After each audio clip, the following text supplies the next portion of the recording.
পাকিস্তানের প্রধানমন্ত্রী শাহবাজ শরীফ টুইট করে ঘোষণা দিয়েছেন, ইরান ও যুক্তরাষ্ট্রের মধ্যে যুদ্ধবিরতি কার্যকর হয়েছে এবং এই যুদ্ধবিরতি লেবানন সহ সব প্রতিরোধ ফ্রন্টে প্রযোজ্য।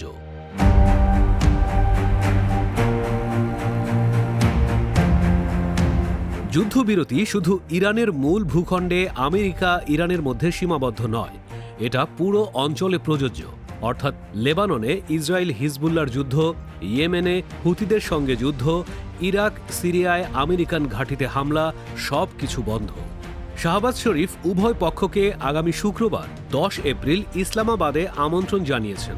পাকিস্তান এই ঐতিহাসিক বৈঠকের মধ্যস্থতাকারী হিসেবে থাকবে।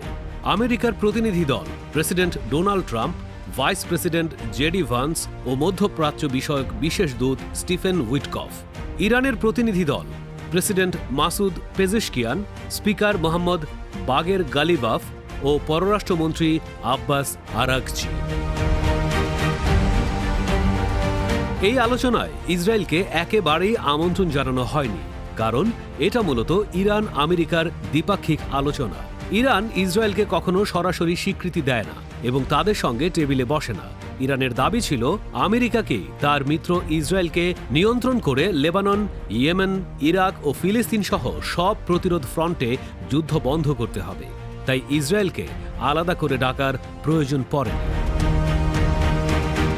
তবে ইসরায়েল এখনও এই যুদ্ধবিরতি পুরোপুরি মেনে নেয়নি। প্রধানমন্ত্রী নেতানিয়াহু স্পষ্ট করে বলেছেন যে বিশেষ করে লেবানন ফ্রন্টে এই চুক্তি তাদের জন্য বাধ্যতামূলক নয়।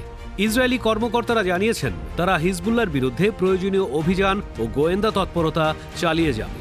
কিছু রিপোর্টে বলা হচ্ছে ইসরায়েল এখনও সীমিত পর্যায়ে ছোটখাটো হামলা ও তৎপরতা অব্যাহত রেখেছে। ইরান এখন যুদ্ধবিরতি মেনে চলছে, কিন্তু খুবই সতর্ক ও প্রস্তুত অবস্থায় আছে। তারা স্পষ্ট সতর্ক করে দিয়েছে, যদি ইসরায়েল যুদ্ধবিরতি লঙ্ঘন করে তাহলে তা পুরো চুক্তি ভঙ্গ হিসেবে গণ্য হবে।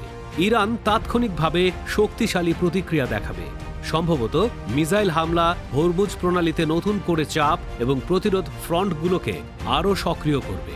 ইরান বলেছে, আমাদের আঙুল ট্রিগারের উপরে আছে, সামান্য ভুল হলে পূর্ণ শক্তিতে জবাব দেব।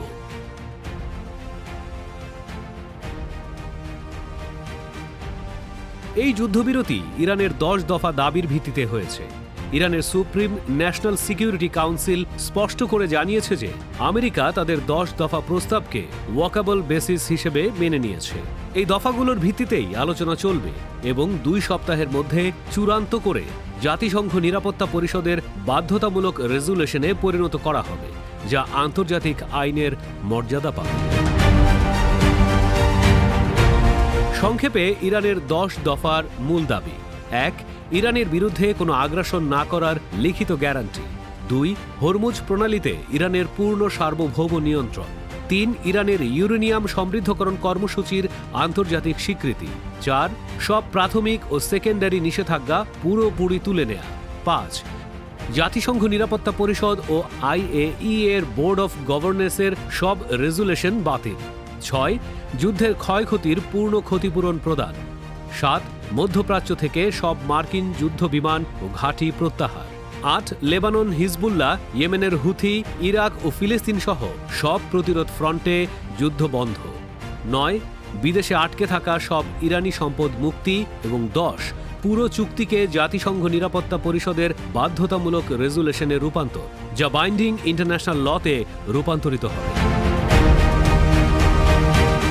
এখানে 2 পক্ষের নেগোসিয়েশনের স্টাইলের মধ্যে বড় পার্থক্য আছে। ট্রাম্পের আমেরিকা খুবই অধৈর্য, দ্রুত চুক্তি শেষ করতে চায়, নিজেদের শর্ত ডিকটেট করে এবং ইরানকে প্রায় অবজ্ঞা করে কথা বলে। অন্যদিকে ইরান পূর্ণ সম্মান ও সময় চায়। তারা প্রতিটি দফা নিয়ে গভীর ও ধীরে ধীরে আলোচনা করতে চায় এবং 1 ইঞ্চি জমিও ছাড়তে নারাজ। এই 2 ভিন্ন প্রকৃতির স্টাইলের কারণে 2 সপ্তাহের চুক্তি শেষ হওয়ার সম্ভাবনা খুবই কম, যদি না আমেরিকা বড় ছাড় দেয় কিংবা যুদ্ধবিরতির সময়সীমা বাড়ায়। তবে মনে হচ্ছে 6 এবং 7 নম্বর পয়েন্ট আমেরিকা মানবে। বিশেষ করে 7 ও 6 নিয়ে প্রচুর দর কষাকষি হবে। তবে দেখা যাবে 6 নম্বরের জন্য 2 নম্বর গৃহীত হবে।